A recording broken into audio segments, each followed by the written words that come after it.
আসসালামু আলাইকুম, সবাই কেমন আছেন? আমরা তো আলহামদুলিল্লাহ ভালো আছি। তো আজকে হচ্ছে গাছপালা দিয়ে ভিডিওটা শুরু করলাম।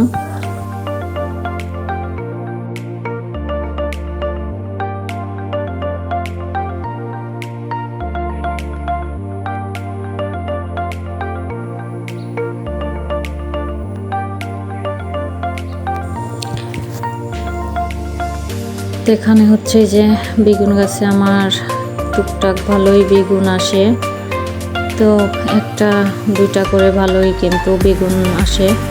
আর এই যে এই গাছের বেগুন একদম এতটুকু হয়, একদম মনে হয় যে ভিতরে কোনো কিছুই নেই, এরকম আর কি। তো যাই হোক, সবাই হচ্ছে আমার পুরো ভিডিওটা দেখবেন, ভালো লাগলে অবশ্যই চ্যানেলটি সাবস্ক্রাইব করে আমার পাশে থাকবেন। আর এই যে পুঁই শাক গাছ কিন্তু অনেক সুন্দর হয়েছে। তো এখানে যেহেতু আমার একটা মাচা ছিল পুঁই শাকের, তো এই বীজগুলো পড়ে তারপরে কিন্তু ওখানে আমার অনেকগুলো চারা হয়েছে। আর এখানে এই যে আমগুলাও কিন্তু বড় হয়ে গিয়েছে, আর যে গরম মনে হচ্ছে আমগুলা পেকে যাবে আর কি, এরকম অবস্থা।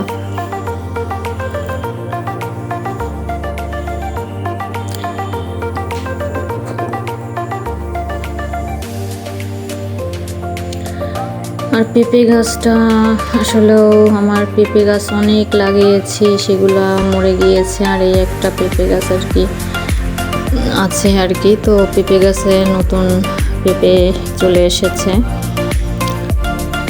আর এখানে হচ্ছে আমি একটা মরিচ গাছ কিনে এনেছিলাম, সেটাও কিন্তু খুব সুন্দর ফুল চলে এসেছে। আর আমি হচ্ছে সকালে যে ভর্তা ভাত রান্না করেছিলাম, তো এখন ভর্তাটা মাখানোর জন্য হচ্ছে পেঁয়াজ আর মরিচ কেটে নিব।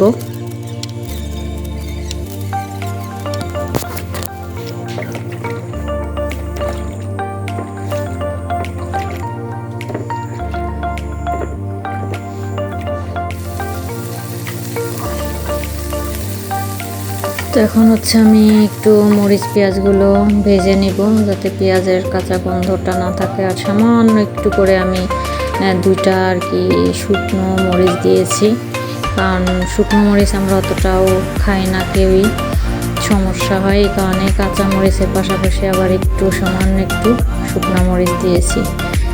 তো এখানে হচ্ছে আমি আলু পেঁপে এগুলা ভর্তা দিয়েছিলাম। তো ভর্তা হচ্ছে ভাত আর ভর্তা ভাত আর কি। তো এই যে আমি চাও খেয়ে নিব এখন। তারপরে হচ্ছে দুপুরের জন্য রান্না করছি। এখানে হচ্ছে কলার মোচা আর কি। তো এই মোচা কিন্তু আমার অনেক দিন খেতে মন চাচ্ছিল, কিন্তু পাচ্ছিলাম না আর কি। তো যাই হোক, আমি পেয়ে গেছি। তারপরে হচ্ছে রান্না করার জন্য আর কি সিদ্ধ করতে দিয়েছি। তো মোচাটা কিন্তু সিদ্ধ হতে অনেক টাইম লাগে। তো আমি ভালো করে সিদ্ধ করে এই যে রসুন তেলে দিয়ে দিচ্ছি।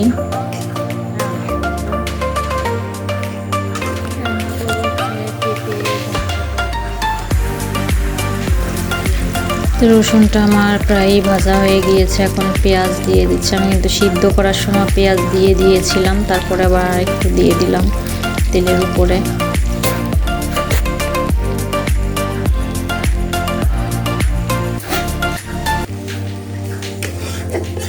তারপরে হচ্ছে আমি এখানে এই যে একটু শুকনো মরিচের গুঁড়া একটু দিয়ে দিলাম। তো এখনকার কাঁচা মরিচ যেন কেমন একটু ঝাল কম লাগে।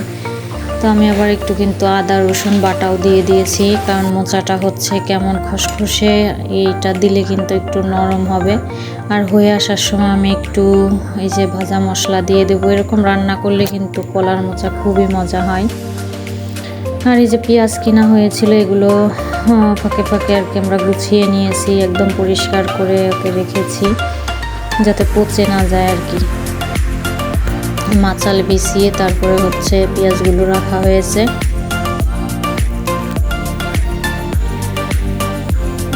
তো আমার রান্না বান্না কিন্তু শেষ। এই যে শাক ভাজি করেছি, শাকটা খেতে কিন্তু অনেক মজা হয়েছিল।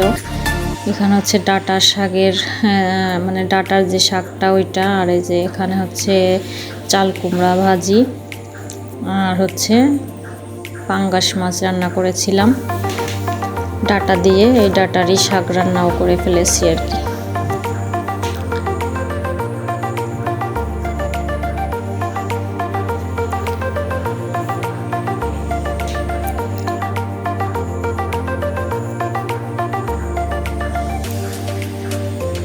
তো রান্নাবান্না যেহেতু শেষ, এখন হচ্ছে আমি একটু রুম টুম পরিষ্কার করে নিব। আর এই যে রান্নাঘরে বাতাসে বাহির থেকে এত পরিমাণে ধুলা আসে, এই ধুলাতে একদম সব কিছু নষ্ট হয়ে যায়। আর তারপর হচ্ছে অনেক গরম, এখন আমি বাজারে গিয়েছিলাম আখের রস কেনার জন্য। তো রস কিনে হচ্ছে আমি বাসায় যাচ্ছি। আমি আর একটা পিৎজা অর্ডার ছিল, সেটাও আনতে গিয়েছিলাম আর কি। তো এখন হচ্ছে আমি বাসায় যাচ্ছি।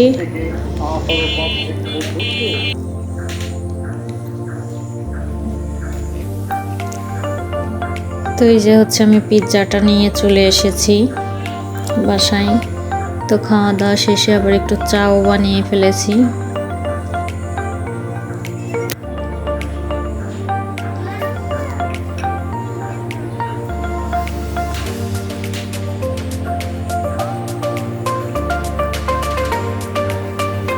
তো এখন হচ্ছে যে আখের রসটা ঠান্ডা হতে দিয়েছিলাম। তো আজকের মতো আমি ভিডিওটা এখানেই শেষ করছি।